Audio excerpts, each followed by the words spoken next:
हाँ, कोई प्रश्न नहीं, चले आगे।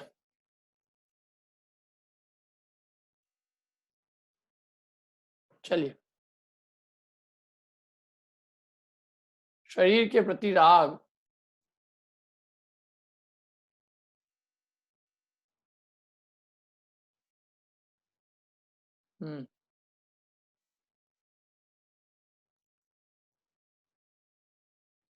पढ़ो दृष्टि।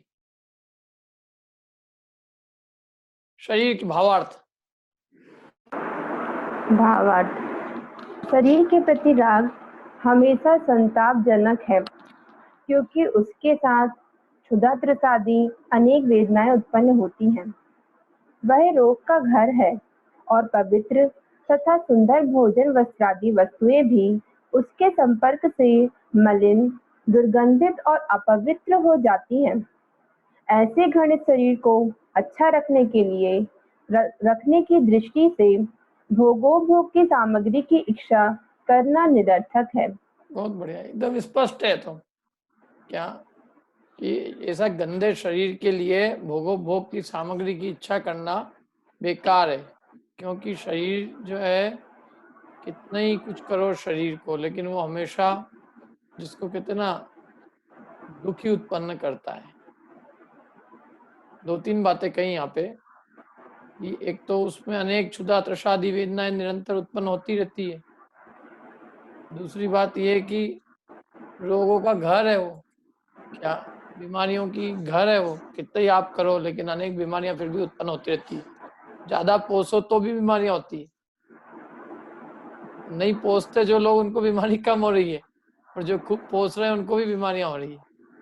और पवित्र और तो सुंदर वस्तुएं भी आप उसके संपर्क में रखो तो वे सब मलिन, दुर्गंधित और अपवित्र हो जाती है। ऐसे घृणित शरीर को अच्छा रखने की दृष्टि से, मतलब उसके लिए जो भी भोग और उपभोग की सामग्री की इच्छा करना या भोगोपभोग की सामग्री उसके लिए मिलाना, वो सब बेकार है, निरर्थक। माने सार्थकता उसमें कुछ भी नहीं है, सब निरर्थक है। ऐसे शरीर के लिए 5 इंद्रिय के विषयों की इच्छा करना बेकार है।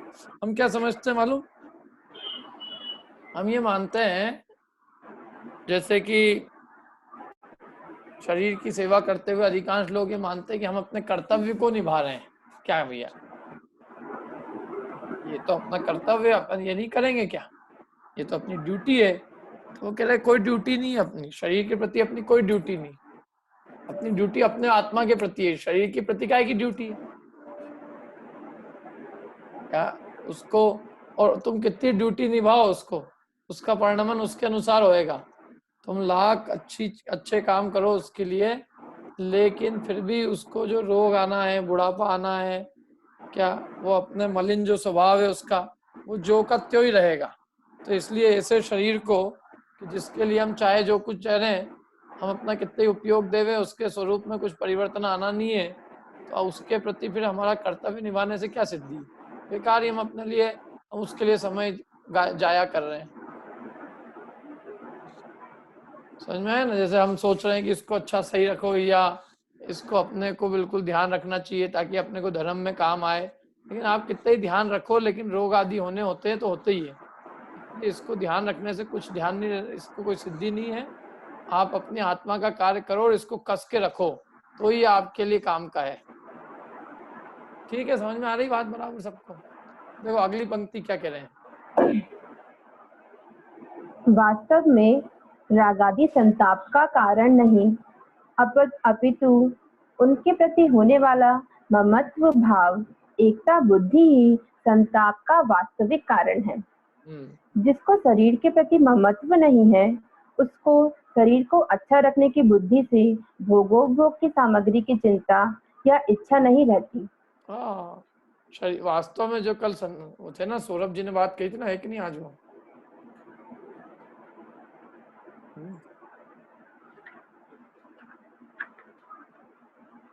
आज नहीं है? हाँ है। सौरभ जी। यस सर, आ गया सर, आ गया। ये आपकी बात आ गई। देखो वो ऐसा तो नहीं छोड़ेंगे, परंतु पहले जिस नए से, जिस अपेक्षा से जो बात चल रही हो, उसी अपेक्षा से करेंगे ना। हाँ सर, वो एक्चुअली पहले आया था ना कि ये शरीर में इष्ट अनिष्ट बुद्धि ये कर रहा है, राग ये कर रहा है, तो मैंने कहा तो वो शिष्य पे डाल दिया और अपन बरी हो गए, तो इसलिए मैंने बोल दिया था। नहीं, वो सब पूरी बात करेंगे आचार्य देव, ऐसा तो ही नहीं है, कोई चीज छोड़ते नहीं, बस उसमें टाइम लगता है। अपन यहाँ क्या है, वक्ता एक ही बात एक समय में कह सकता है ना, उसी को मुख्य करता है, अन्य बात गौण होती है। ठीक है, जी सर।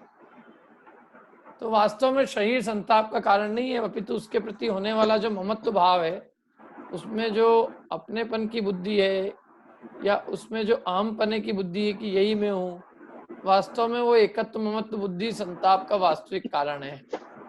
और जिनको शरीर के प्रति ममता नहीं है, शरीर के प्रति एकत्व बुद्धि नहीं है, और तो और जिनको राग भी नहीं है, उनको इस शरीर को अच्छा रखने की बुद्धि से भोगोभोग की सामग्री की चिंता या इच्छा नहीं रहती। जिनको खूब अच्छा रखना है शरीर को, कोई तकलीफ नहीं होनी चाहिए, कोई इसमें कोई प्रकार की समस्या नहीं आनी चाहिए, कंफर्ट की जिनको आदत है, वास्तव में वे हमेशा उस कंफर्ट को बनाए रखने के लिए निरंतर चिंतित रहते हैं, भोग की सामग्री के लिए चिंतित रहते हैं। लेकिन जिन्हें शरीर के प्रति राग नहीं है, वे कभी भी चिंतित नहीं रहते।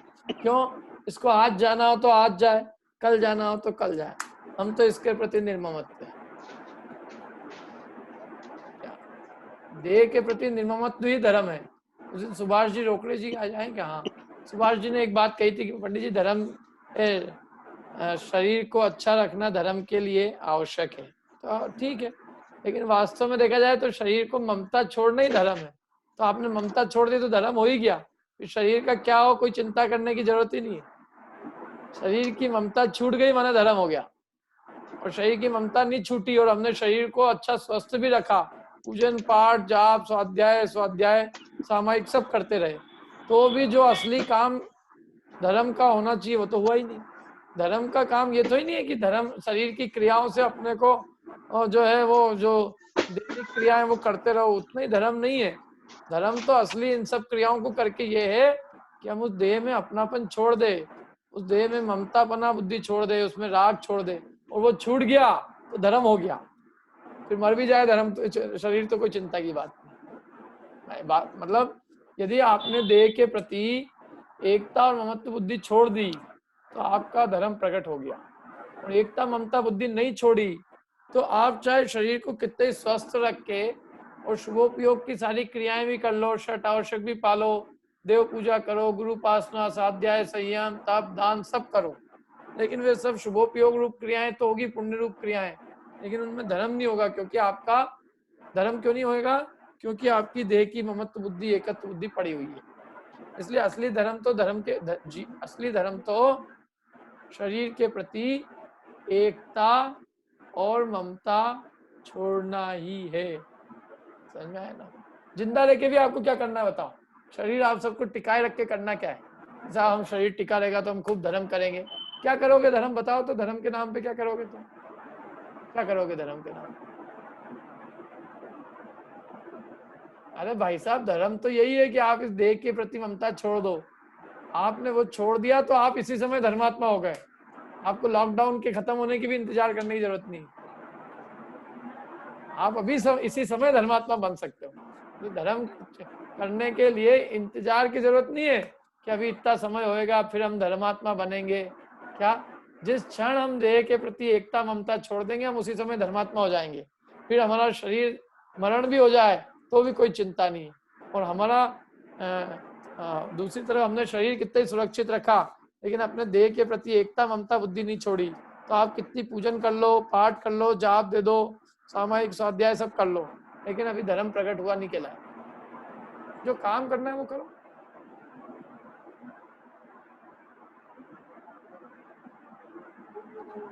क्या कहना है आदि जी, बोलिए। कहना है भैया कि ये कहा जाता है शरीरम आद्यम खलु धर्म साधनम। ये तो उस दिन सुभाष जी ने बोल दी थी ये लाइन, तो ये सुभाष जी ने बताई थी बात। देखो ऐसा है, तो शरीर धर्म का साधन है, ये बहुत व्यवहार नहीं का कथन है। स्थूल ये चावल का छिलका है, और देह के प्रति ममता छोड़ना ये असली चावल है। ये शरीर आद्यम खलु धर्म साधनम, इसके लिए सागार धर्मामृत में कहा है। सागार धर्मामृत पढ़ा, अनगार धर्मामृत में? आदि जी अनगार धर्मामृत पढ़ा आपने? अनागार धर्मामृत? सागार धर्मामृत पढ़ा भैया। अनागार नहीं पढ़ा आपने? नहीं पढ़ा। अनागार भी पढ़ो एक बार। नहीं पढ़ा। में लिखा है कि ये जो बात है ना कि शरीर धर्म का साधन है, ये चावल के छिलके जैसी बात है। और देह के प्रति ममता छोड़ना, हाँ। उसमें एकत्व बुद्धि छोड़ना, ये असली चावल है। तो अपने को चावल ग्रहण करना है कि छिलका? चावल। चलो और कोई? सुभाष जी बोलिए। नहीं, सुना ना, बराबर है, समाधान हो गया है मेरा। ठीक है, समाधान हो गया मेरा। चलो आगे चलते हैं अपन। जिनको शरीर में एकता और ममता नहीं है, उनको शरीर को अच्छा रखने की बुद्धि से भोग की सामग्री की चिंता या इच्छा नहीं रहती। ये चिंता नहीं रहती, ये चीज क्या नुकसान तो नहीं करेगी, ये लाभ तो नहीं पहुंचाएगी, ये अपने शरीर को सुंदर रखेगी नहीं, इससे कुछ वो तो नहीं हो जाएंगे। लोगों तो खाना भी आजकल इसलिए खाते हैं कि शरीर को बिल्कुल सुंदर रखा है। कई लोग बेचारे अपने शरीर को टिप टॉप रखने के लिए डाइटिंग करते हैं, अभक्ष भी खा लेते हैं। उनसे कह दो आप, इससे आपका शरीर अच्छा रह गया, तो कुछ भी खाने को तैयार है, भक्ष अभक्ष कुछ भी। देह के प्रति ममता बुद्धि जबरदस्त है जीवन। अब आगे चलते हैं अपन। देखो फिर से शिष्य कहता है, पढ़ो दृष्टि। इससे शिष्य कहता है, तब धनादि से भी आत्मा का उपकार होगा, अर्थात भगवान शरीर सतत बाधा का कारण होने से उस पर धनादि से उपकार नहीं होता, तो आत्मा का उपकार केवल उपवास आदि तपश्चर्या से ही नहीं अपितु धनादिक से भी होगा। आत्मा का अर्थात जीव का उपकार अर्थात अनुग्रह होगा, ऐसा अर्थ है। क्या कह रहे हैं? धनादि से भी आत्मा का उपकार होगा। चलो, शरीर तो सतत बाधा का कारण है, शरीर से तो निरंतर बाधा होती रहती है, इसलिए उसका तो धन से उपकार नहीं होगा, क्योंकि कितना ही धन खर्च करो तो भी शरीर अपने लिए बाधा ही देता रहेगा। तो ये तो बुरा बच्चा निकला कि ये बच्चा इतना नालायक है कि इसकी कितनी सेवा करो, ये अपना कुछ भी काम आने वाला नहीं है, तो इसलिए उस पर से ध्यान हटा देना चाहिए अपने को। तो शरीर तो कितने उपकार करो, शरीर अपना कुछ भी हित नहीं करने वाला है, तो इसलिए शरीर पे से अपन ने अपना ध्यान हटा दो। लेकिन आत्मा का तो उपकार करता है ना धन। क्यों? आत्मा का उपकार केवल तपस्चरण से ही थोड़ी नहीं होगा। अभी आत्मा को मान सम्मान चाहिए, ख्याति पूजा चाहिए, तो बिना धन के मिल जाएगा क्या? है केवल तपस्चरण से हो जाएगी आत्मा शांति? क्यों? सबका मन मान जाएगा? कल मैं सबको कह दूं एक उपास करके आना, अरे उपास कर भी ले और यदि किसी का नाम नहीं लेवे, समझ लो 10 जने करके आए और मैं 9 का नाम लूं और 1 जने का भूल जाऊं, तो मेरे को कह देगा बाद में, पंडित जी अगली बार से तुम के भी दोगे ना तो भी हम नहीं करके आएंगे, तुमने पिछली बार हमारा नाम नहीं लिया तो नहीं, अब की बार भी हम करेंगे ही। हमारे को केवल तप नहीं चाहिए, तप के साथ में थोड़ा अपना रेपुटेशन, थोड़ा अपना मतलब अपनी प्रेस्टीज, तप के साथ में उसका क्रेडिट, थोड़ी इज्जत आबरू भी तो चाहिए आदमी को। नहीं चाहिए? आज के आदमी सबको चाहिए। तो उपकार, आत्मा का उपकार केवल तप से थोड़ी नहीं होएगा, थोड़ा धन से भी होएगा, धन से उसको मान मिलेगा, मान से भी आत्मा का थोड़ा अच्छा लगेगा। उस यानी जीव का उपकार धन से भी होता है, ऐसा अर्थ है। बोलिए, होता है कि नहीं होता है? धन से उपकार होता है कि नहीं होता है भाई? बोलिए आप लोग, कौन कौन कहता है होता है? जो कह रहा है होता है उसको फिर मैं प्रश्न पूछूंगा, और जो कह नहीं होता है उससे ही पूछेंगे कि सचमुच ऐसा लगता है कि नहीं होता है कि वास्तव में केवल कहने की बात है।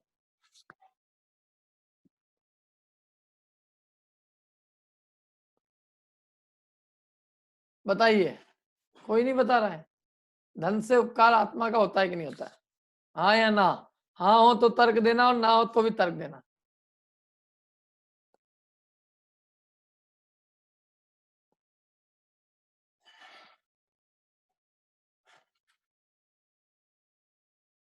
बोलिए वीरेन जी। उपकार नहीं होता है उससे भी, वो तो शरीर की मान सम्मान होता है, आत्मा को कौन जान रहा है दूसरा। हाँ, लेकिन मन को लगता अपने ऐसा तो लगता अपना है सही वो ना कि उसकी अपने उसने अपने एकत्व कर रखा है उससे, इसलिए उसको ऐसा लगता है कि मेरा सम्मान हो रहा है आत्मा का। भाई संतुष्टि तो अपने को ही मिलती है ना, आत्मा को ही मिलती है, शरीर को तो नहीं मिलती है। वो भ्रम है उसका। वो भ्रांति जन्य सुखी कहो, लेकिन वो हाँ, भ्रांति जन्य सुख को ही भोगने वाला कौन है? आत्मा है कि कोई और है? वो लगता तो उसी को ही है, पर जब इसलिए होता है तब भी दुखी होता है। हैं? अपमान होता है तब भी दुखी होता है। हाँ, लेकिन जब सम्मान मिलता है तब तो सबको मजा आता है ना। कोई ऐसा एक जना भी है अपने यहाँ पे जिसका अपमान करो और उसको फिर भी कोई फर्क नहीं पड़ता हो? साधु तो है अपने यहाँ, तो कम है। साधु है, बाकी अपने यहाँ कितने जने, 58 जनों में साधु कोई है क्या? कोई लेवल होगा थोड़ा बहुत, बाकी अब कह नहीं सकते सबके लिए, अपने खुद के लिए भी नहीं कह सकते। बोलो तरुण। हाँ, यही बोल रहा था कि उपकार तो कुछ नहीं होता और हानि होती है, कषायों का पोषण होता है तो, और अपनी आत्मा के स्वभाव का घात ही होता है। सही है, बराबर है। हाँ अनुज बोलो। सौरभ जी बोलो। हाँ, आवाज आ रही है सर? हाँ आ रही है सर। उपचार का उपचार तो बोल दो सर कि धन है, धन से अन्न आया, फूड क्लॉथ एंड शेल्टर आई, तब जाके आदमी कंफर्टेबली बैठ के यहाँ पे सुन रहा है। हाँ तो वही तो कह रहे हैं कि इसलिए आत्मा का भी उपकार करता है ना वो। सर तो मतलब उपचार का उपचार मतलब कहीं बाहर कुछ तो बोल दो सर। हाँ ठीक है। कि अगर किसी के पास फूड क्लॉथ एंड शेल्टर नहीं हो, बेसिक अम्यूनिटीज नहीं हो, तो क्या बैठ के सर प्रैक्टिकली सुनेगा वो? तो समझेगा? नहीं समझेगा ना आजकल का हाँ, व्यक्ति। पर जिनको मिल गया वो कितने सुन रहे हैं, ये भी तो अपन प्रश्न करेंगे। सर लेकिन जिनने सुन लिया उनके लिए तो निमित्त बोल सकते हैं क्या? उनके लिए भी ये नहीं है, उसके लिए भी उन्होंने त्याग किया तो ही बना ना। आज आप सुन रहे हो तब जब आपने धन की थोड़ी मूर्छा छोड़ी तब। ये धन की मूर्छा होती तो अभी सुन ही नहीं रहे होते, अभी भी इस समय भी फोन लगा लगा के थोड़ा व्यापार बढ़ाने की सोच रहे होते हैं। जी सर। बोलिए अनुराग जी। हाँ, ये धन तो बहुत अपकार करता है, ज्यादा धन हो जाता है बहुत माना जाता है, भोग विलासता में रह जाता है, धर्म तो भूल ही जाता है। ज्यादा धन होगा ना लगता ही नहीं है धर्म। हम मिडिल वाले हैं ना, इसलिए थोड़ा सही है। और मिडिल वालों ने भी धर्म का थोड़ा लोभ छोड़ा है तो कर पा रहे हैं। अभी भी अपन बैठे हैं तो धर्म के धन का त्याग करके बैठे हैं। ये धन का राग तीव्र होता तो अभी यहाँ नहीं बैठे होते। अभी भी बहुत सारे लोग क्यों इस समय धंधे में लगे कि नहीं, धंधे नौकरी में। हाँ, नहीं तो उसकी चिंता में लगे, कर पा रहे नहीं कर पा रहे, चिंता करे जा रहे, कब खुलेगा। और बराबर है, वो उसकी चिंता और आकुलता वही है कि इसके बाद क्या होएगा, धंधे कम तो नहीं हो जाएंगे, नौकरी में कुछ कमी तो नहीं हो जाएगी, हमारे भोग में कोई कमी तो नहीं हो जाएगी। चिंता यही चल रही लोगों को। चिंता करने से कुछ होता ही नहीं है, वो सोच ही नहीं पाता है। हाँ, अभी देखो अपन जितने जने बैठे हैं निश्चिंत ही बैठे हैं। पढ़ाने वाला भी निश्चिंत है और पढ़ने वाला भी निश्चिंत है। जो निश्चिंतता नहीं होती तो ना अपन पढ़ते ना पढ़ाते। अब निश्चिंत वाले लोग बैठे जिनको कोई ऐसी विकल्प नहीं है, चिंता नहीं है कि हमारे धंधे पानी का क्या होगा, हमारे कितनी नुकसान तो नहीं हो जाएगा क्या। मद्दी तेजी की जिनको चिंता है खूब, तो यहाँ बैठने आए कहाँ, वे तो सब चिंता ही कर रहे हैं। और यदि धन उपकार करता तो जो हमारे चक्रवर्ती छोड़ के जाते हैं, 3 शंकर क्यों छोड़ के जाते? वो तो खैर है ही, सही सवाल नहीं।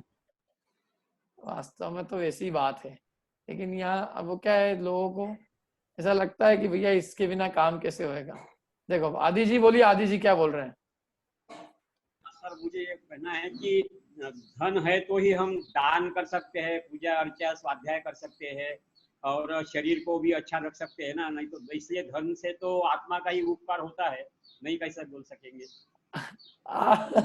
आप सारी क्या है, इतनी देर तक अपन ने ये पूरी बात कही। अरे ये जितनी चीजें हैं जो आप कह रहे हो, दान पूजन आदि, ये सब शुभोपयोग रूप व्यवहार धर्म है। निश्चय धर्म तो धन के प्रति मूर्छा भाव छोड़ने पर होता है। जिसने धर्म की मुनिराज ज्यादा धर्मात्मा है कि आप ज्यादा धर्मात्मा हो?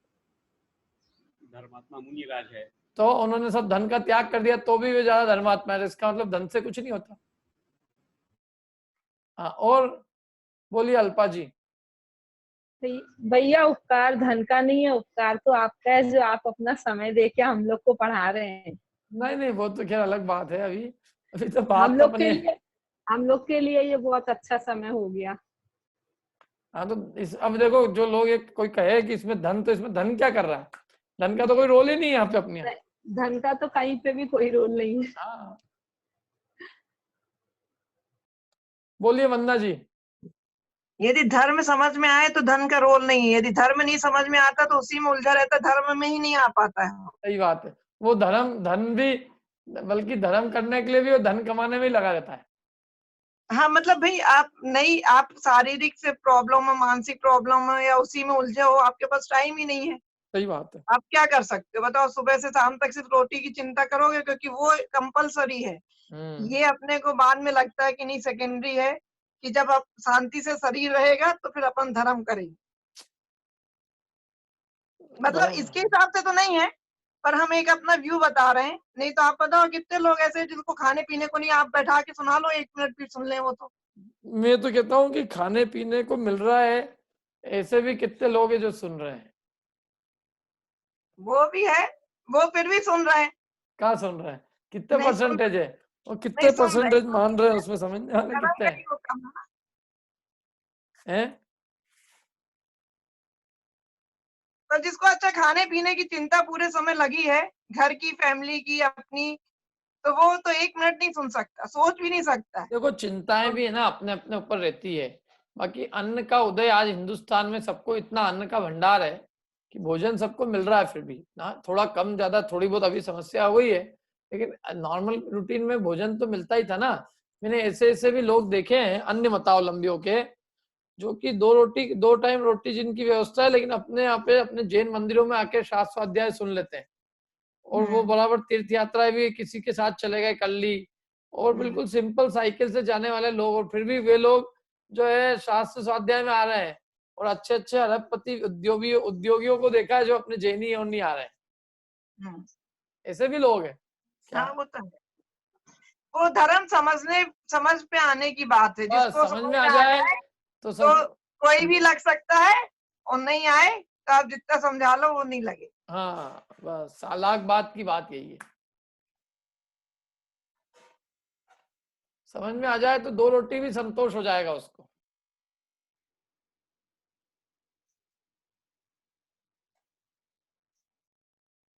बोलिए अखिलेश जी। धन का जैसे बोला ना, अगर आप पढ़ा पा रहे हो तो आपने भी धन का महत्व छोड़ा तो पढ़ा पा रहे हो सर, नहीं तो आज वही पैकेज में अमेरिका रहते सर तो यहाँ पढ़ाने का मौका ही नहीं मिलता। सही बात है। लॉकडाउन में भी वो काम ही करना पड़ता। और वो पैसे से क्या कर लेते हैं अपन? तो पैसे का होता क्या है, लोग कहते हैं पैसे से उपयोग हो जाता है, लोगों का भला होता है। तो मैं तो एक ही बात पूछता हूँ कि क्या भला हो जाता? करवा लो, क्या भला होता उससे? कुछ नहीं होता उससे, पैसे से कुछ नहीं होता है। देखो पैसे से केवल अपने थोड़ी बहुत विषयों की पूर्ति और थोड़ी मानाधिक की पूर्ति हो जाती है। बाकी जीवन में वास्तविक में तो अपना जो श्रद्धा ज्ञान चारित्र है वही अपने को जीवन में सुख प्रदान करता है, अपने को मन को शांति वही देके रखता है। लाइन आती है ना, लक्ष्मी बड़ी अधिकार भी पर बढ़ गया क्या बोली। परिवार और मित्र जन कुटुंब ये वृद्धि कुछ नहीं मानी। बिल्कुल सही है। बोलिए ज्ञानेश जी। आज का तो छोड़ दो, बाकी गृहस्थ जीवन में आवश्यक तो चाहिए कि नहीं चाहिए? कोई गृहस्थ है अगर, हाँ, और जो भी जी ने बात करी तो उसके खाने पीने की व्यवस्था नहीं हो तो क्या सुनेगा वो शास्त्र? देखो खाने पीने की व्यवस्था में आपको बताऊं ज्ञानेश जी, अपन जैनी लोग जो पैदा होते हैं ना, मैंने 90% लोगों को देखा कि भोजन की व्यवस्था सबको है। नहीं पंडित जी, आपको बताऊं वर्तमान में अभी मेरे पास फोन आया, वो लोग जैन समाज के कुछ घर ऐसे जिनके खाने को नहीं है। मैं आपकी बात से इनकार नहीं कर रहा हूँ, मेरे पास तो मेरा कहना ज्ञानेश जी कितने परसेंटेज है वो? जी कितना परसेंटेज है वो लोग? परसेंटेज तो कम होगा, लेकिन ऐसे घर भी है पंडित जी। अरे हे, मैं जन सामान्य की बात करो। अब आप ऐसे तो एक्सेप्शन तो हर जगह रहेंगे, मैक्सिमम बात करो, मेजोरिटी किसकी है जो रोटी मिल रही है कि नहीं मिल रही है? वेजिटेरियन को तो मिल रही पंडित जी, लेकिन जनरल बोल रहा हूँ मैं, जनरल। तो 95 की क्या, 95% रोटी की यदि समस्या नहीं है। आवश्यक नहीं होगा पंडित जी, देखो ऐसा है, हम इतना पुरुषार्थ तो कर ही रहे हैं ज्ञानेश जी। आप कितना ही मना करो आदमी को पैसे का, फिर भी अपन पैसे के प्रति मूर्छा फिर भी नहीं दूर होती। इतना खींच के उपदेश देते हैं अपन, इतना इतना आचार्यों ने भी इतना इतना दिया खींच के, तो भी अपन वहां से 1% हटते नहीं है। जब इतना खींच के दे रहे हैं तो नहीं हट रहे, तो थोड़ी सी भी उसकी तारीफ भी करने लग जाए कि नहीं थोड़ा तो जरूरी है ही भैया, धन भी जरूरी है ही। तो हमारी मान्यताओं का पोषण हुआ ना, विपरीत मान्यताओं का जो हमारी अनादि से चली रही है। पर द्रव्य से ही तो हमने धर्म माना है, धर्म तो आत्माश्रित है।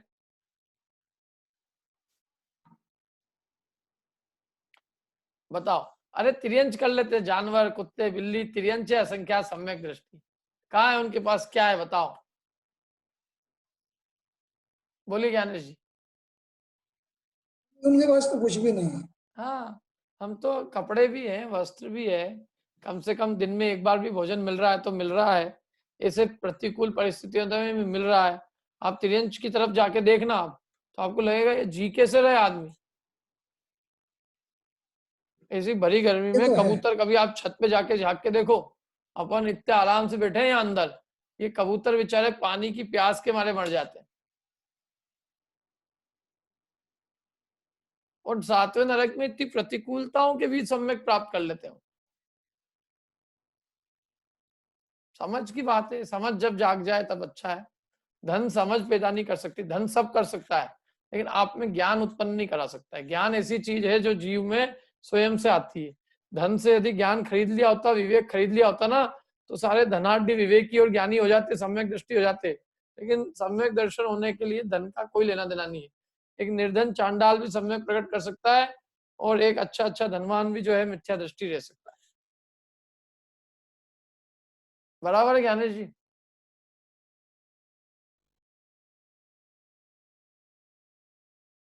शेखर जी भोकरे जी बोलिए।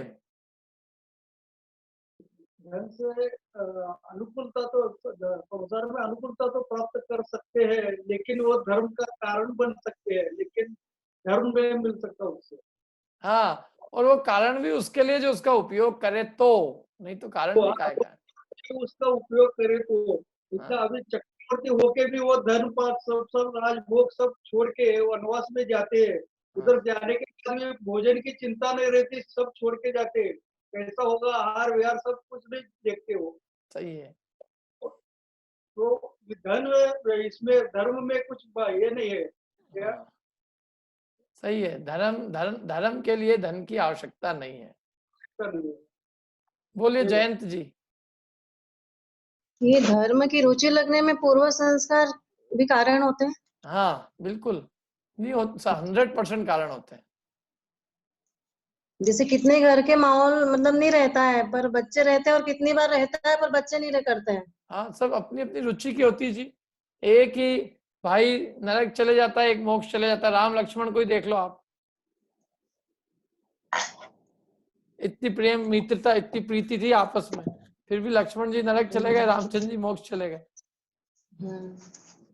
एक गंगा जाता है, एक जमुना जाता है, अपन ही देखते हैं, दो भाई है, दो बहनें हैं, एक का स्वभाव अलग होता है, एक का अलग होता है, सब रुचि अपनी अलग अलग होती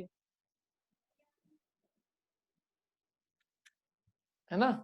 ठीक, बोलिए सुरेंद्र जी। ये भैया, ये धन के प्रति जो सुख बुद्धि है ना, वो छोड़ नहीं पाते उसको, उसके प्रति का जो राग है वही समझ में नहीं आ रहा। हाँ, कि ये राग हमारे अंदर पड़ा हुआ है, बराबर है। और उसको छोड़ने के लिए अनंत पुरुषार्थ की जरूरत है, समझने के लिए कि इससे कुछ नहीं होगा। सही है, सही बात, पुरुषार्थ ही वही है, उससे राग छोड़ना ही पुरुषार्थ है। बल्कि उसका पक्ष लेना तो दूर रहे, बल्कि हमको तो उसका राग छोड़ने का पक्ष लेना चाहिए। बिल्कुल बिल्कुल बिल्कुल। बोलिए सुभाष जी, आखिरी आप भी बोल लीजिए। ये जिनवानी के प्रचार प्रसार के लिए कुछ स्वाध्याय भवन बांधे जाते, मंदिर बांधे जाते, धन की सेवा काम होता नहीं। अरे देखो, ये बोलिए। स्वाध्याय भवन बांधने के स्वाध्याय करेंगे तो ये हो गया, एक कारण हो गया समत्व प्राप्ति के कार्य का। तो कार्य का कारण के अब ऊपर अपन ने उपचार किया तो उसको भी धर्म कहा तो कुछ गलत रहेगा क्या?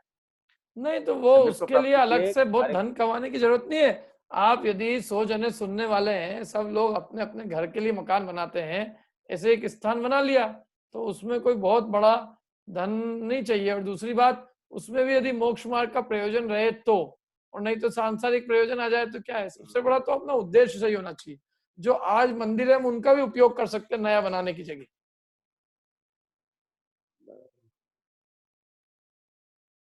तो इस कार्य के कारण के ऊपर कार्य का उपचार करने से ऐसा अगर उसको अपन एक बात बताओ, आप सुभाष जी नए की बनाने की कह रहे हो, मैं कह रहा हूँ आज जो है वो कम है अपने पास, पूर्वज अपने को कम दे गए। संख्या भी बढ़ गई बहुत। संख्या नहीं बढ़ी अपनी, जैनियों की संख्या नहीं बढ़ी इतनी। लोगों की तुलना में यानी उसके कंपैरिजन में नहीं समझो, अपने जो पहले लोग थे उससे अपनी संख्या कहाँ बढ़ी, अपनी पॉपुलेशन ग्रोथ नहीं हुई है। हाँ, अपने मंदिर आदि तो अच्छी ग्रोथ हुई है, अच्छी बात है, वो भी, उससे कोई दिक्कत नहीं है। लेकिन मैं ये कह रहा हूँ जिससे अपना कल्याण करना है उसके लिए तो जो आज साधन उपलब्ध है वो उससे भी अपना पूरा कल्याण कर सकता है। नए नींव भी बने तो भी जो पुराने मैं हैं एकांत उससे से भी है। मैं एकांत से खींचा नहीं कर रहा, मेरा संशय निकल रहा नहीं नहीं, कि कोई जो दिक्कत लोग नहीं है। दान देते उनको धर्मात्मा बोलते लोग। अभी एक क्लिप देखा थे हमने कि एक कोई सदग्रस्त ने 101 करोड़ रुपए की बोली दी थी और बहुत से धर्म कार्य उससे हो गए होंगे, तो फिर उसको धर्मात्मा बोलना है कि खाली पुण्यात्मा ही बोलना? पुण्यात्मा ही बोलना, धर्मात्मा तो नहीं बोलना, पुण्यात्मा ही हो सकते हैं वो, और वो भी पुण्य की भावना से दिया हो तो। ऐसा नाम की भावना से तो वो भी देखो पापात्मा ये है हो ना, गया मैं फिर। आपको एक बात और बताता हूँ। जो पहले पूर्व में मुनिराज होते थे वो कौन धन खर्च करते थे, लेकिन उनके जीवन से तिर्यंत तक प्रभावित होके और हिंसक पशु भी जो है अहिंसक हो जाते थे। उनके पास आके शेर भी धर्मात्मा हो जाता था।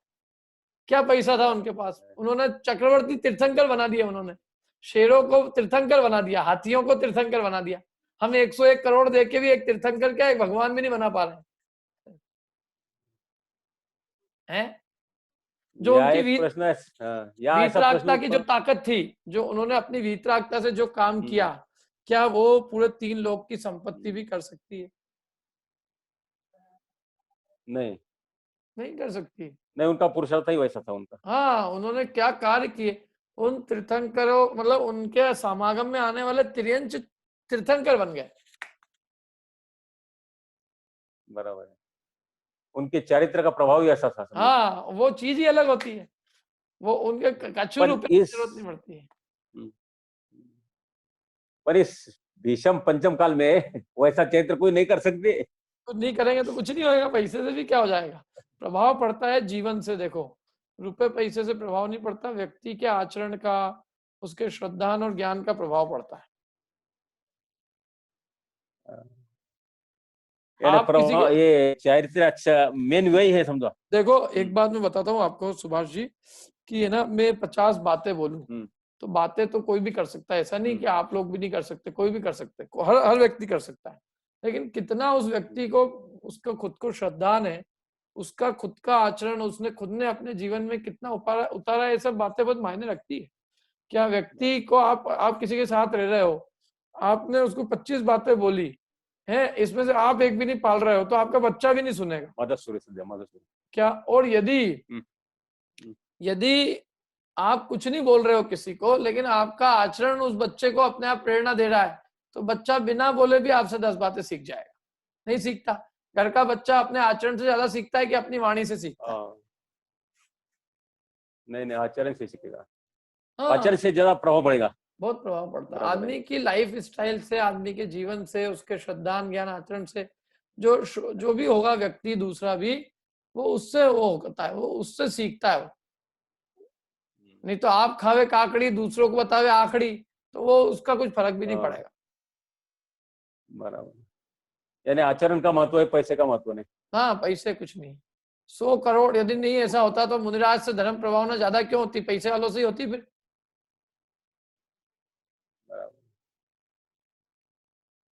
पैसे से भीड़ इकट्ठी की जा सकती है, मुफ्त की साड़ियां बांटी जा सकती है, मुफ्त का खाना खिलाया जा सकता है, टेंट तंबू बनाए जा सकते हैं, ढोल धमाके इकट्ठे करे जा सकते हैं, लेकिन जीवन परिवर्तन होना दुष्कर है उस सबसे।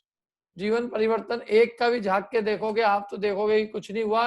एक अच्छा फंक्शन हो गया, आयोजन हुआ है, मेला ठेला हो गया, खाया खेला चले गए, और कुछ नहीं हुआ। जीवन परिवर्तित होना, वो चीजें चेंज है, वो प्रभाव होने का कारण है। आप सचमुच यदि एक को भी जैनी बना सकते हो तो आपने बिना थोड़ा भी धन खर्च किया, और यदि आपने एक पे ध्यान देके जैनी बनाया तो वो रियल प्रभाव ना है। और आपने 1000 जैनियों को बुला लिया, खिलाया खाया पिया, सब खा खुआ के चले गए, हाथ मसल के चले गए, कुछ नहीं हुआ उससे। ये अंतर है इसमें, बहुत अंतर। व्यक्तिगत जीवंत जो जीवंत जो जीता है ना, उसको, उसकी बात ही अलग होती है।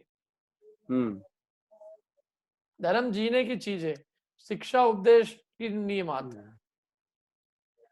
और धन की तो कोई एक्चुअल में धन का क्या उससे करेगा? ज्यादा प्रभाव ना हो सकती। हाँ, और धन का भी देखो, सब अपने अपने घर में करोड़पति। आज आप मेरे से कहो कि मेरे लिए कुछ धर्म के लिए, मेरे आपके लिए, किसी के भी लिए धन कुछ करेगा धर्म प्रकट करने के लिए, तो मैं आपसे पूछता हूँ कि अपने अपने जीवन में धन किस प्रकार से धर्म प्रकट करेगा, ये समझाए। अपने है दाल रोटी मिल रही है, अपना जीवन चल रहा है, हमें और धन की क्या जरूरत है? हमें हमें तो अपना मोह राग द्वेष मिटाना है। उस मोह राग द्वेष मिटाने के लिए धन क्या करेगा? बराबर है, बराबर। ठीक है, स्वाश्रित ही धर्म। हाँ, धन तो धर्म स्वाश्रित है। धन से उसका क्या है? धन से तो विषय कषाय और पंचेंद्रिय के भोगों की पूर्ति होती है। हाँ अंकिता जी बोलिए। हाँ सर, मैं यही बोल रही थी कि हमारे यहाँ जैसे मतलब एक एग्जांपल है, हमारे जो वर्कर्स काम करते हैं शॉप पे, तो जैन है दोनों भी। तो पेमेंट उनको हार्डली 4-5 हजार 6 हजार मुश्किल से है महीने का। लेकिन उनमें से एक ऐसा है कि इतना मतलब धार्मिक है, इतना निराकुल, मतलब बिल्कुल तीर्थ यात्राओं पे जाना, बिल्कुल सुबह 9-10 बजे तक पूजन स्वाध्याय करना। यानी आप देखेंगे तो लगेगा ही नहीं कि इतने कम पैसे में भी ये इतना मतलब अच्छा जीवन और इतना धर्म के साथ में निकाल सकता है समय। तो मेरे को लगता है कि ऐसा पैसे से धर्म होगा, वो जो हमारी मान्यता है ना, उसको देख के मुझे लगा कि नहीं, सच में बिना इसके भी कर सकता है आदमी, यदि मतलब समाधान है उसको तो। हाँ, समाधान सबसे बड़ी चीज है। वो उसको समाधान है इसलिए वो कर रहा है, उसके मालिक को भले ही नहीं होगा लेकिन उसको खुद को है। हाँ नहीं, अष्टमी चतुर्दशी पानी नहीं पीता है वो बिल्कुल भी, रात में नहीं, कुछ नहीं, मतलब बहुत बहुत फॉलो करता है अपने जैनिज्म को जैसा करना चाहिए वैसे। तो कर सकते हैं, मतलब ऐसा धर्म पैसे की आवश्यकता मुझे नहीं लगता कि बहुत होती है ऐसा। हाँ सही बात है आपकी। 1-2 समय और इतना पुण्य लेके आया व्यक्ति कि 2 समय उसको भोजन मिल जाए। बाकी जो भागा दौड़ी है ये सब ख्याति पूजा लाभ के लिए है, मान सम्मान के लिए है। क्या ऐसा नहीं किसको नहीं मिल रही बताओ? आज अपन बैठे हैं, भोजन भी अपने अनुकूलता से, इतने प्रतिकूल परिस्थितियों में भी सबको भोजन पानी मिल रहा है, जीवन चल रहा है।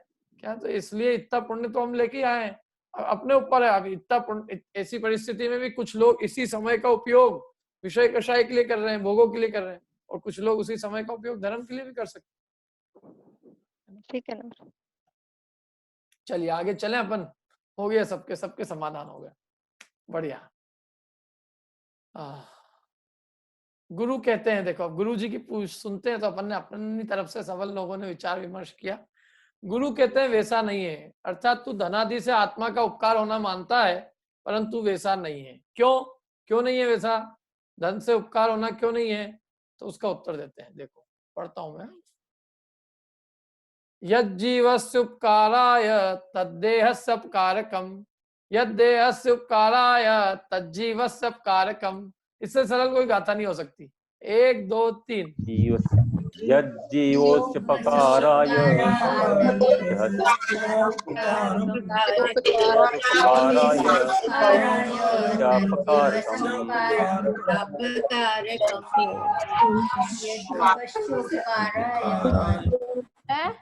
एक बार फिर पढ़ता हूँ मैंने, बहुत सरल है ये। यज्जीवस्य उपकाराय तद्देहस्य उपकारकम्, यद्देहस्य उपकाराय तज्जीवस्य उपकारकम्। पढ़िए। जीवस्योपकाराय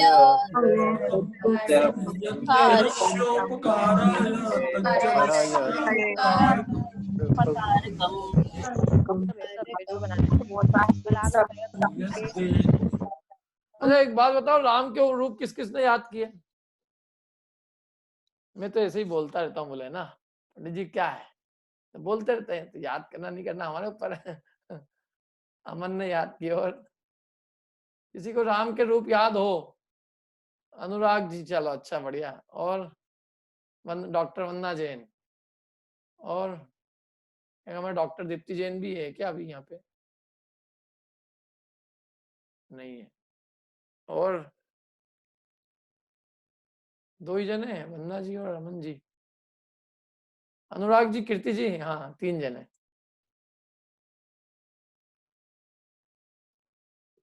बोलो अमन, बोलो राम के रूप बोलो। सर मतलब एक वचन में बता रहा हूँ सबके, रामः, दूसरी में रामम। अरे एक सेकंड रुको, ये इतना ही बता दो आप तो। ये जो है ना, ये इसमें कौन कौन सी विभक्तियों का प्रयोग हुआ है इस दोहे में, बस इतना ही बता दो। इसमें यद जीवस्य, जीवस्य जो है वो छठी विभक्ति नहीं का नहीं, है। आप तो बता दो केवल और विभक्ति नाम, बाकी मैं लोगों से पूछूंगा कौन कौन सी हुई है। छठी एक वचन, ऐसा ऐसा बोल दो। छठी एक वचन, चौथी एक वचन और द्वितीय एक वचन। बस हो गई। हाँ,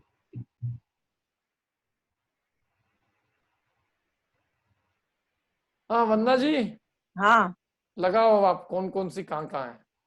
ये जीवस्य में षष्ठी एक वचन। इसका क्या मतलब हुआ, जीवस से षष्ठी एक वचन माने? जीव के लिए। जीव के लिए नहीं, जीव के। जीव के। और उपकाराय में चतुर्थी एक वचन के लिए, मतलब उपकार के लिए। फिर और ये अपकारकम, ये द्वितीया का एक वचन। मतलब रामम, अपकार को। अपकार को। और देहस्य, देहस्य तो ये देह से, देह के। देखो तो इससे अर्थ निकल जाएगा इजीली, आराम से, है ना।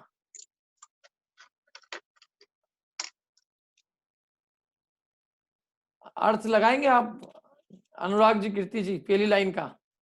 नहीं। देखो, तो यत माने जो हम करेंगे, और तत् माने वो है ना।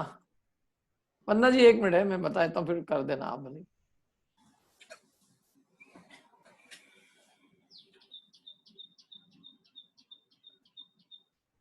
जो जीव के उपकार के लिए है, वो देह के अपकार के लिए है। जो देह के अपकार को कारण है, यानी वो देह के अपकार को करती है। और जो देह के उपकार के लिए है, वो जीव के अपकार के लिए। बस इतना सा है। जो जीव के उपकार के लिए वह देह के अपकार को करती है। जो देह के उपकार के लिए वह जीव के अपकार को करती है। ये को लगेगा ना, कर्ता ने कर्म को।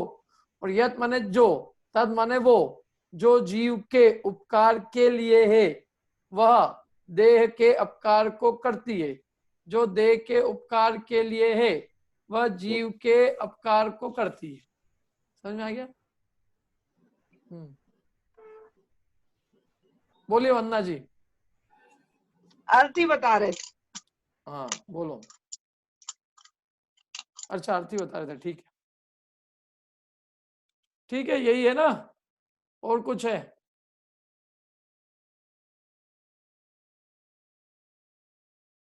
ठीक है, चलो आगे चलते हैं अपन, इसका अर्थ पढ़ते हैं अपन। कौन पढ़ेगा?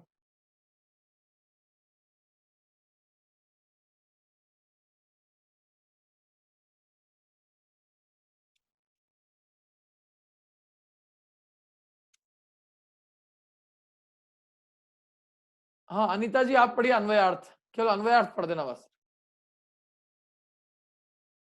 यत् जो जीवस्य उपकाराय, जीव को आत्मा को उपकारक है, तद वह देहस्य अपकारकम, देह को अपकारक भवति है।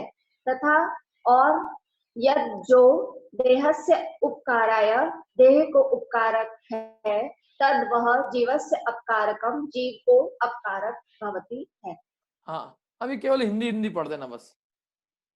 जो जीव को आत्मा को उपकारक है वह देह को अपकारक है, तथा और जो देह को उपकारक है वह जीव को अपकारक है। बहुत बढ़िया, बहुत ही बढ़िया।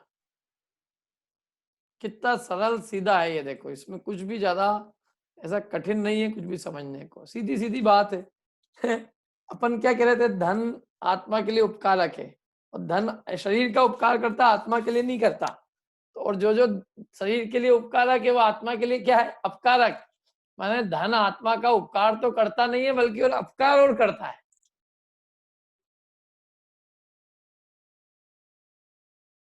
क्या? और जो आत्मा के लिए अपकारक है, क्या उनसे जो उपकारक देह के हैं वो आत्मा के अपकारक है, और जो जो आत्मा का उपकार करते हैं ना, उनसे देह का तो क्या होता है, अपकार होता है।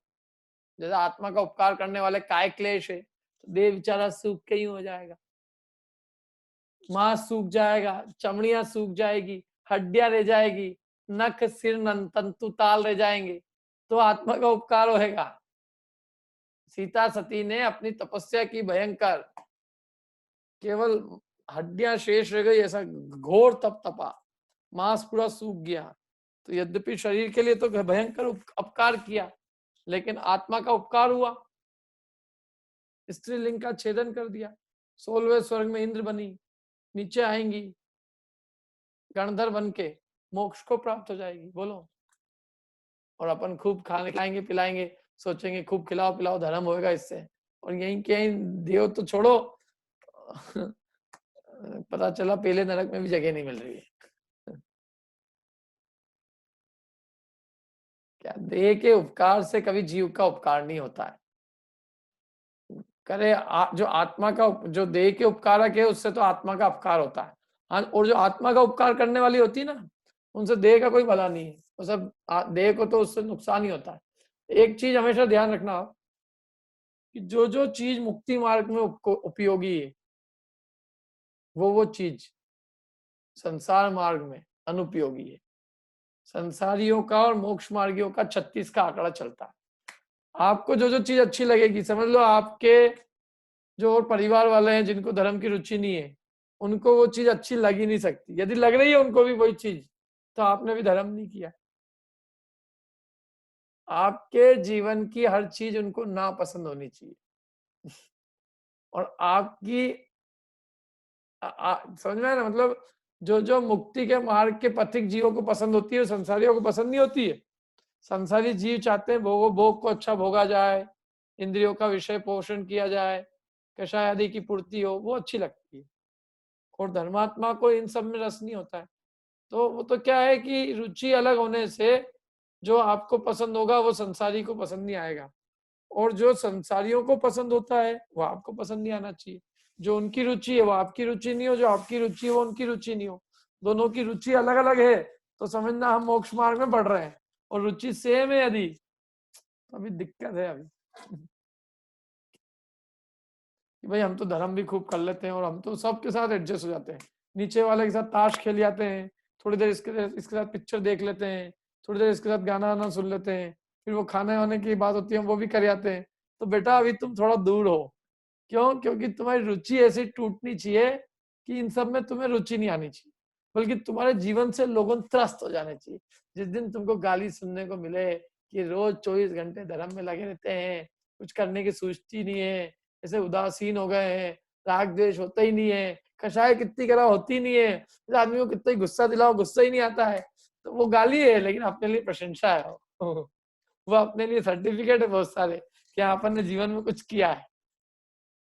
अभी यदि गाली नहीं मिल रही है तो समझ लेना अपन ने उपलब्धि नहीं की। बस जो जो संसारियों को इष्ट है वो मुक्ति मार्ग वाले को इष्ट नहीं, और जो मुक्ति मार्ग को जो इष्ट होती है वो संसारियों को इष्ट नहीं। बताओ यही है कि नहीं? संसार और मोक्ष का भी रास्ता एक ही होगा, तो फिर संसार और मोक्ष में अंतर क्या रह जाएगा? है संसारियों की और मुक्ति मार्ग पे चलने वालों की एक सी रुचि होगी, तो उन दोनों में भेद क्या? फिर वही संसार वही मोक्ष। फिर हम संसार को छोड़ के मुक्ति को क्या क्यों अभिलाषेंगे? नहीं, यदि वो एक ही चीज है तो फिर हम दो अलग अलग क्यों चीज चाहें? एक सी हुई ना वो तो।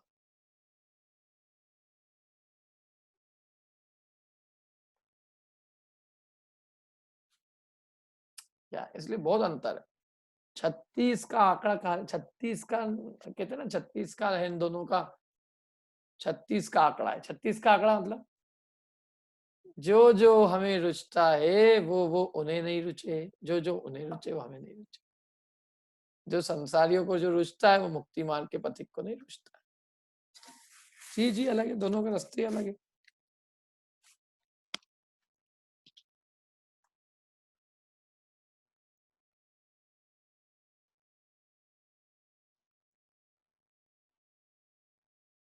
देखो आगे चलते हैं अपन।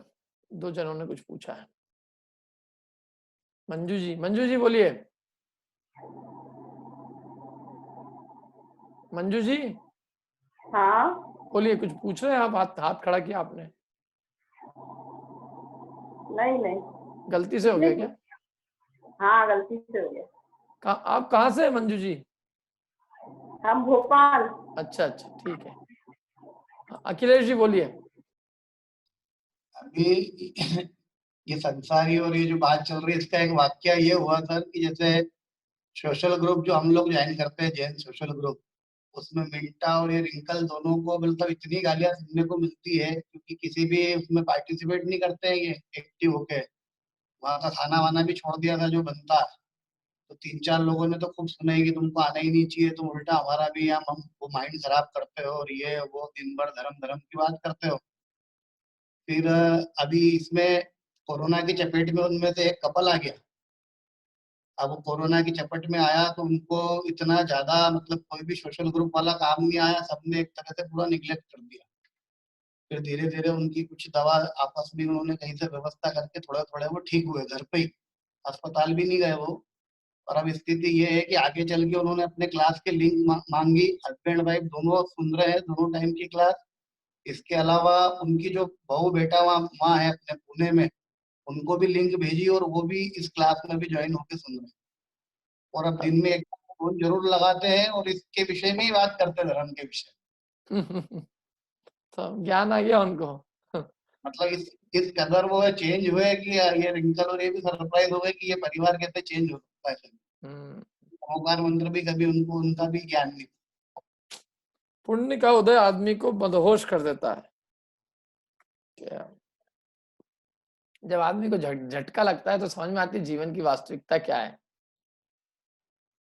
वो झटका लगना अच्छा रहा ना उनके लिए, तो अच्छा लगा उनके लिए। और इवन उनके जो बेटा बहू है, उनकी बहू भी प्रेग्नेंट है, वो भी कंटिन्यूस सुन रही है, एक दिन भी मिस नहीं करती है, एग्जाम भी दे रही है, प्रश्न उत्तर भी करती है, फोन लगा के पूछ भी लेती है, कोई कंफ्यूजन होता है तो। बहुत बढ़िया बढ़िया, तो बहुत बढ़िया, परिवर्तन हो गया पूरे परिवार। बहुत ही बढ़िया हुआ है। तो कम से कम इस कोरोना से किसी का भला हुआ। और उन्होंने उनके सारे रिश्तेदारों को भी लिंक भेजी है, तो कम से कम 5 नए लोग उनके रिश्तेदार भी जुड़े। बढ़िया है, बहुत बढ़िया।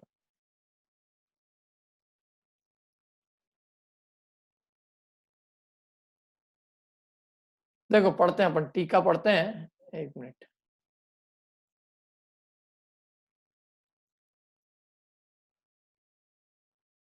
पढ़ो तरुण, पढ़ो। टीका।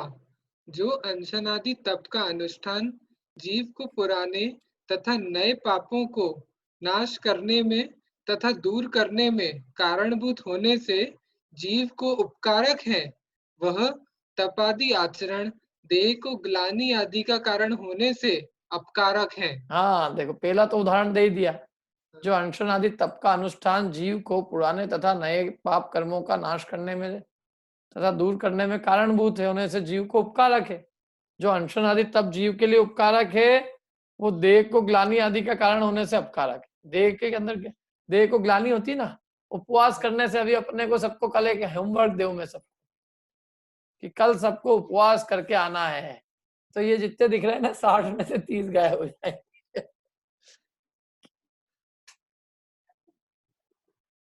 ये स्थिति है, वो हमको अच्छा ही लगता है। अरे मैं कहता हूँ उपवास तो छोड़ो, कल आप सबको एक चीज का त्याग करना है, तो अपने को उसमें ही अरे यार ये पंडित जी अच्छे खासे पढ़ा रहे थे, पता नहीं इनको क्या चढ़ गई, कहाँ से क्या हो गया इनको, तो वो हमको रुचता नहीं है वो कुछ भी। अनशन करना, थोड़ा भी भूख से कम खाना, थोड़ा भी रस का परित्याग करना, एक आध दिन अपन कह दो कि चलो एक चीज कम बना लें, थोड़ा बहुत अपन मसाला वसाला इतना खूब डालते, इतनी मेहनत करते, थोड़ी सी कम मेहनत करें। क्यों? चाहे तो हम अभी भी देखो दही रोटी भी खा सकते हैं, नहीं खा सकते? दही जमाओ, 2 रोटी बनाए, काम खत्म। और रोटी भी नहीं बनाना आ रही है तो चावल की खिचड़ी बना के भी जी सकते। लेकिन नहीं, पूरा खाना होगा, 3 सब्जी होगी, 2 चटनी बनेगी, 1 झोलिया भी बनेगा, सब बनेगा, रस बनेगा, है ना। सारी हमारी पूरी फुलफिल होनी चाहिए डिमांड। हम कहाँ मतलब जो है परेशानियों को भी हम कहाँ देखते हैं कि अभी ऐसा संकट का काल है, ये हमको इस समय में भी हमारी सारी ख्वाहिशें पूरी करने को चाहिए। हमारा शरीर, हमारा मन ही नहीं मानता। जैसे कह दो, इतनी सी बात करने लग जाओ, रस परित्याग। क्या तो रस परित्याग के नाम से लोगों इधर उधर देखते हैं, इधर तू करेगा, तू करेगा, पंडित जी ये जरूर करेगा, इनको बहुत उपास का, इनको बहुत अभ्यास है। तो तुम खुद नहीं, हमसे तो पंडित जी बनता ही नहीं कुछ भी, हम तो इतने खाए पिए हुए हैं, माने जैसे दूसरे जो बेचारे हैं उसे भूखे मर रहे हैं इसलिए वो कर रहे हैं तब। लोग ऐसी बातें करते हैं जैसे कोई तप करना मतलब जिनको कछु नहीं मिल रहा है वो तप कर रहे हैं, और बाकी हमको तो खूब मिल रहा है तो हम क्यों तप करें। माने ये क्या हो गया, भूखे वो जो हो गया ना, मतलब मजबूरी का धर्म, क्या खाने को नहीं मिले तो उपास करने का नाम धर्म है। भाई साहब इसका नाम नहीं है। चक्रवर्ती को षट दशांग भोग थे, षट रस व्यंजन थे, पंचेंद्रिय के विषय सब उपलब्ध थे, और तो भी वो उसको छोड़ गए। यद्यपि देह को तो ऐसा लगता है थोड़ी देह के लिए तो ग्लानि का कारण होता है, लेकिन आत्मा के लिए उपकारक है। रस परित्याग, काय क्लेश, विविक संयासन, वृत्ति परिसंख्यान, अनशन, उनोदर, ये सब जीव को शरीर के लिए ये सब कष्टदायक लगते हैं, लेकिन ये सब आत्मा के लिए क्या है, उपकारक है। और देखो आगे, और जो धनादिक भोजनादिक के उपयोग द्वारा क्षुधादि पीड़ा को नाश करने का कारण होने से शरीर को उपकारक है, उस धन के उपार्जन आदिक में पाप उत्पन्न होता होने से और वह पाप दुर्गति के दुख का कारण होने से जीव को अपकारक है। इसलिए धनादिक द्वारा जीव के उपकार की गंध भी नहीं है, अपितु धर्म का ही उस पर उपकार है। ऐसा जीव का कौन उपकार करता है, धन द्वारा जीव का उपकार की गंध भी नहीं है। धन माने धन से जीव का उपकार हो जाए ऐसी गंध भी हमको नहीं आती। जैसे कहते हैं ना, चौके में कुछ रखा है, थोड़ी बहुत गंध आ रही है, माने दूर भी कोई चीज होती है तो ऐसा लगता है गंध से भी कुछ है, लेकिन वो कह रहे हैं कि धन से जीव का उपकार हो जाए ऐसा हमको गंध भी नहीं आ रही है। अपितु और धन से उपकार तो होता नहीं है, बल्कि उपकार है तो धर्म करता है जीव का उपकार। धन से तो जीव के द्वारा, धन द्वारा तो जीव का उपकार होता ही नहीं है, बल्कि धर्म उपकार होता है जीव का ऊपर, तो वो धर्म का है। अपितु धर्म का ही उस पर उपकार है, धन का उपकार नहीं है। उपकार धर्म का है जीव पे। देखो इस पंक्ति को अपन जोड़ते पीछे से, जो धनाधिक भोजन आदि के उपयोग द्वारा क्षुधा आदि पीड़ा को नाश करने का कारण होने से शरीर का उपकारक है, उस धन के, चलो ये शरीर के लिए उपकार किया उसने, क्यों, क्षुधा रूपी वेदना दूर हुई, तो वेदना दूर होने से ऐसा लगता है कि हाँ शरीर को अच्छा लगा, शरीर का उपकार हुआ। और वो शरीर का उपकार कैसे हुआ, भोजन से। भोजन कैसे मिला, धन से। तो अपन कह सकते हैं कि हाँ धन से शरीर का उपकार हुआ। तो जिस धन ने शरीर का उपकार किया है, उस धन के उपार्जन आदि में क्या होता है, पाप उत्पन्न होता है। धन का उत्पन्न पुण्य से होता है कि पाप से होता है? धन को कमाने में पुण्य लगता है कि पाप लगता है? क्यों? अपने परिवार के लिए बताओ, अपनी पत्नी के लिए तो धन कमाने में पुण्य लगता होगा भैया।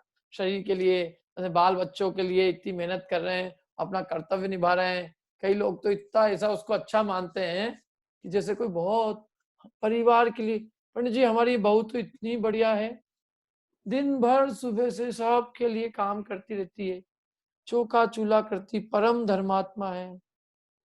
और वो बहू भी बस समझती मैं सब घर वालों का ध्यान रखती हूँ, मैं बहुत धर्म कर रही हूँ। धर्म कर रही हो है, घर वाला सोचता है मैं सब के लिए कमा के ला रहा हूँ तो मैं यही धर्म कर रहा हूँ। परिवार धर्म, देश धर्म, ग्रह धर्म, गृहस्थ भी धर्म। देखो धर्म भी गृहस्थ धर्म, घर का काम कर रहे हैं तो गृहस्थी का धर्म निभा रहे हैं, दुकान चला रहे हैं तो गृहस्थी का धर्म निभा रहे हैं, पत्नी खाना बना रही है तो धर्म निभा रही है। धर्म है ये सब कि पाप है? पत्नी भी पाप कर रही है घर के काम करके, और आदमी भी दुकानदारी करके पाप ही उत्पन्न कर रहा है। सब पाप उत्पन्न कर रहे हैं, और पाप दुर्गति के दुख का कारण है। 2 दिन के लिए अपन जिस भोजन के लिए पाप कमा रहे हैं, वही पाप के फल में हम ऐसी गति जा सकते हैं जिस गति में हमको सागरों पर्यंत आहार ही नहीं मिले। अब आप देखो कि आप जिस 2 दिन के शरीर के उपकार के लिए तो इतनी मेहनत कर रहे हो, और वहां आपको सागरों पर्यंत शरीर का अपकार ही होगा, उपकार क्या होगा वहां? आत्मा का तो छोड़ो, वहां पे शरीर का भी क्या उपकार होगा? शरीर को डंडे पड़ेंगे, शरीर को गर्मी लगेगी, शरीर को ठंड लगेगी, भूख लगेगी, प्यास लगेगी, भूमि का स्पर्श करोड़ों बिच्छू जैसा होगा, लोग आपके शरीर को काट काट के मसल देंगे, कितना दुख होगा। ये सब काय के लिए हुआ भैया? कि शरीर के लिए। तो शरीर के लिए तो 2 दिन के लिए ऊपर किया तुमने, 2 दिन शरीर के लिए, और यहाँ अनंत काल तक शरीर के लिए दुख भोग रहे हो। इसलिए कोई दम नहीं है इस धन के अंदर जो है उपकार की कल्पना करना।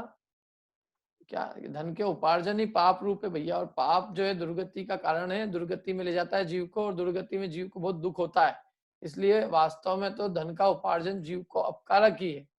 इसलिए धनाधिक द्वारा जीव के उपकार की तो गंध भी नहीं है, अपितु धर्म का ही उस पर माने जीव पर उपकार है। धन का उपकार नहीं है जीव पर धर्म का उपकार है। और इसलिए जीव को भी धर्म साधन करना चाहिए, धन कमाने की तरफ ध्यान नहीं देना चाहिए। धन तो हो जाएगा, धर्म करोगे तो धन तो अपने आप आ जाएगा। ठीक है, कुछ प्रश्न किसी को? भावार्थ और पढ़ लेते हैं अपन।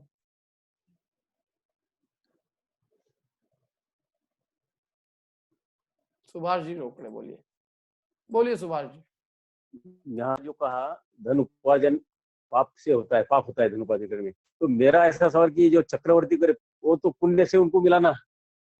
हाँ तो लेकिन तो भी वो भी देखो 6 खंड के अंदर गए वो लोगों को झुकाने, तो वो यदि उसी पदवी में मर जाए, और यदि वो उसी पदवी में मर जाए तो 7वें नरक जाते हैं, तो वो जो उत्तेजन उन्होंने किया वो पुण्य था कि पाप था? उन्होंने किया वो तो पाप था। तो पाप था, तो फिर वो धन उपार्जन में जो बोला धन उपार्जन करने में पाप लग सकता नहीं, धन तो का तो आना पुण्य से होता है, लेकिन उपार्जन करने का भाव तो पाप भाव ही है। ऐसा उसमें फर्क है क्या? धन के जो उन्होंने भी जो 6 खंड का राज्य लड़ने गए ना, तो यदि वो मर जाते समझ लो धर्म में नहीं लगते, चक्रवर्ती भी दीक्षा अंगीकार नहीं करे, तो एक गारंटी है उसकी कि वो 7वें नरक जाता हो। माने उसने जीवन भर इतने पाप ही कमाए थे, यदि वो पुण्य होता या वो इतना गलत नहीं होता तो कम से कम 7वें नरक नहीं जाना चाहिए था। आखिर गए तुम 6 खंड के राजाओं को अपने अधीनस्थ करके आए, तो कोई तुमने पुण्य थोड़ी नहीं बांधा, उन सबके मान सम्मान को ठेस पहुंचा के आए, उनको झुका के आए, सब सारी संपत्ति हड़प करके आए, सारे विश्व को कब्जा करके आए, तो वो भाव तो पाप भाव ही है, और उसका फल 7वां नरक है। चक्रवर्ती यदि चक्रवर्ती पद को नहीं छोड़ता है तो नियम से 7वें नरक जाता है, क्योंकि उसके जीवन में पाप के अलावा कुछ है ही नहीं। इस हिसाब से धन वो तो चक्रवर्ती पना छोड़ के मुनि दीक्षा अंगीकार करके वो फिर पापों का उपशमन मतलब पापों को नष्ट करता है, तो वो स्वर्ग मोक्ष जाता है, और नहीं तो वो तो उसकी दुर्गति तो पक्की है, गारंटेड 7वां नरक है वो। यानी साता से मिल गया पर उसका दुरुपयोग किया तो वो नरक में जाएंगे, दुर्गति हो जाएंगे। चक्र रत्न पुण्य के उदय से आया, लेकिन तुम चक्र रत्न को चला के लेके तो गए ना 6 खंड के अंदर, भले ही तुम्हारे को चक्र रत्न पुण्य के उदय से आया हो, तुमको बुद्धि मिली हो भले ही खूब धन कमाने की, लेकिन तुमने उसका उपयोग किया कि नहीं किया धन कमाने में? लोगों का धन हड़पा करा, दुरुपयोग किया उसने। तो बस वो तो पापबंदी होगा ना उससे। जैसे चक्रवर्ती को चक्ररत्न मिल गया, लेकिन उस चक्ररत्न से उसने 6 खंड को अधीन किया, वश में किया, तो वो जो काम किया वो काम तो पाप रूपी है ना, पुण्य का तीव्र लालसा उसकी। हाँ, तीव्र लालसा का, बिना तीव्र लालसा कौन जाए? आप जाओगे 6 खंड? अभी आपको कोई कह दे 1 खंड में नहीं जाओ आप लड़ने, किससे भिड़ने जाए अपन? नहीं, बराबर। वही बोला मैंने, लोक व्यवहार में भी अपन जो धनवान है अनुकूल है उसको बोलते नहीं बहुत पुण्यवान है। ये सब मेरे मन में प्रश्न था। दुनिया को धन चाहिए इसलिए धनवानों की तारीफ करती है, जिनवाणी तो उसको ऐसा लपेटती है कि पूछो ही मत आप। भाव का महत्व है सब यहाँ पे, क्योंकि जिनवाणी परम सत्य बात करती है, और लोक में लोग धनवान की इसलिए चापलूसी करते क्योंकि उन्हें धन की कुछ आशा होती, और वो भी आशा नहीं होती तो वो भी नहीं करते उसकी, उसके सामने गाली बक देते हैं। यानी दोनों ही गलत हो गए। स्तुति करने वाला गलत, है ही स्तुति करने वाला तो चापलूस जैसी स्तुति कर रहा है उसको बताना चाहिए वास्तव में कि तेरा इससे हित नहीं है। बराबर है, ठीक है। पढ़ो तरुण, भावार्थ और पढ़ लो। हाँ, भावार्थ। निश्चय अनशन आदि तप के अनुष्ठान से पुराने तथा नए कर्मों का अभाव होता है, इसलिए वह जीव को उपकारक है। परंतु उस तपादि के अनुष्ठान से शरीर में शिथिलता आदि उत्पन्न होते हैं, इसलिए वह शरीर को अपकारक है, अहितकर है। भोजन आदि के भोग द्वारा शुद्धादि पीड़ाएं दूर करने में धन निमित्त है, इसलिए शरीर का उपकारक है। परंतु वह धन कमाने में पाप होता है और पाप से दुर्गति के दुखों की प्राप्ति होती है, इसलिए धनाधिक जीव को अपकारक अहितकर है। इसलिए समझना चाहिए कि धनाधिक द्वारा जीव को लेश मात्र उपकार नहीं होता, जीव का उपकार तो निश्चय आत्मधर्म से ही होता है। बहुत बढ़िया, देखो स्पष्ट बोल दिया वही की वही बात को और समझा दिया कि निश्चय अनशन आदि तप के अनुष्ठान से तो पुराने और नए कर्मों का अभाव होता है, इसलिए वो तो जीव को उपकारक है। पुराने भी कर्म नष्ट होते हैं और नए कर्मों का भी बंध नहीं होता है। काय से? अनशन आदि तप के अनुष्ठान से। और निश्चय तप हो जाए उसमें, माने निश्चय तप माने शुद्धोपयोग रूप वीतराग भाव, तो मुक्ति की प्राप्ति का कारण है, इसलिए वो जीव के लिए उपकारक है। और उस तप के अनुष्ठान से शरीर में शिथिलता होती हो तो वो शरीर तो के लिए तो वो क्या होता है? उपकारक होता है। देखो कोई मुनिराज तपस्या करते हैं तो शरीर तो शिथिल होएगा ही, शरीर तो जो है मांस सूखेगा, चमड़ी सूखेगी, सब कुछ होगा, लेकिन आत्मा का उससे हित होगा। और एक बार छूट भी जाए शरीर तो उनको क्या है, यदि केवल ज्ञान की प्राप्ति हो जाए तो वो शरीर तो यूं भी छूटना ही है, छूट जाए, छूट भी जाएगा तो बाद में क्या होगा? मुक्ति मिलेगी, उससे कुछ नुकसान नहीं होगा। और भोजन आदि के भोग द्वारा क्षुधा आदि पीड़ाएं दूर करेंगे तो उसमें धन निमित्त है, ठीक है। भोजन भूख प्यास की पीड़ा दूर करने के लिए पैसा चाहिए, इसलिए वो शरीर के लिए उपकार करता हुआ दिखता है पैसा। लेकिन धन जो है वो कमाने में पाप होता है, परिणामों में संक्लेश होता है, कषाय रूप परिणाम होते हैं, क्या बहुत ही तीव्र दुख होता है मानसिक, और उन मानसिक क्लेशों से संक्लेश से पाप बंद होता है और पाप से दुर्गति के दुखों की प्राप्ति होती है। तो अल्टीमेटली तो उस भोजन उसने दुख ही उत्पन्न कराया ना, 2 दिन के लिए उस धन से उपकार भी शरीर का हो गया, लेकिन अंतोदगत्वा तो जीव के लिए घोर दुखों की प्राप्ति हुई। इसलिए ऐसा धन जो है वो जीव के लिए वास्तव में अपकारक ही है, हितकारी है। जो जीव का हित करे भविष्य में और जीव को घोर दुखों की परंपरा में डाल दे, वो हितकारी कैसे हो जाएगा? तो इसलिए शरीर के लिए जो भोग है ये यूं भले ही अच्छे दिखते हैं, लेकिन ये भोग हमें दुर्गति की ओर ले जाके हमें घोर दुख समुद्र में डाल देते हैं। इसलिए ये भोग शरीर के लिए अभी अच्छे दिखते हुए भी होने पर भी जीव के लिए तो अपकारक ही है, अहितकर है। इसलिए ऐसा समझना चाहिए कि धनाधिक द्वारा जीव को लेश मात्र उपकार नहीं होता, जीव का उपकार तो निश्चय आत्मधर्म से ही होता है। वास्तविक वीतराग भाव से, आत्म स्वभाव की रुचि से, आत्म धर्म से, आत्मा के आश्रित जो धर्म भाव है, स्वाश्रित धर्म से, उससे जीव का कल्याण है। जीव का इन बाहरी धनाधिक सामग्री से कुछ भी उपकार नहीं है। अरे धर्म आत्मा का है तो आत्मा के आश्रित होगा ना, उसमें धन क्या करेगा? और धर्म से आत्मा का कल्याण है। लोक में उपकार जीव का धर्म से ही होता है। धन भी धर्म का ही गुलाम है। धन भी किसके पास आ रहा है? जिसने पूर्व भाव में कुछ पुण्य किया था तो धन भी उसके पास है। इसलिए जो कुछ उपकार कर रहा है वो धर्म ही कर रहा है। धन तो लेश मात्र भी उपकारक नहीं है, बल्कि धन की ममता से जीव दुर्गति में और चले जाता है। इसलिए धन उपकार का कारण तो है ही नहीं, बल्कि अपकार का कारण है। ठीक है, किसी को कुछ पूछना है? यहाँ तक अपना हो गया ये गाथा। अब कल अपन करेंगे 19वें 20वें नंबर की गाथा पढ़ेंगे कल अपन। यहाँ तक किसी कुछ पूछना हो तो पूछ लीजिए।